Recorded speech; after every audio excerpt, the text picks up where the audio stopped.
Hey everyone, welcome to our channel.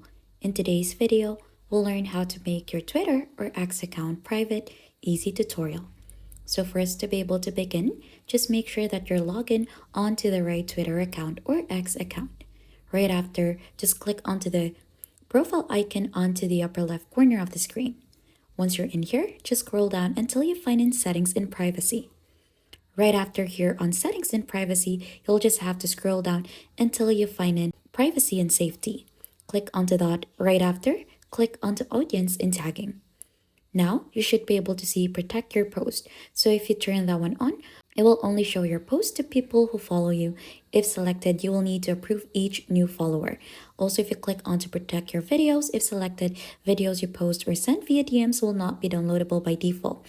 This settings applies to videos shared going forward and is not retroactive. Now, right after that, once you have already added all of those settings, then your account has been made private already. And that is how to make your Twitter or X account private.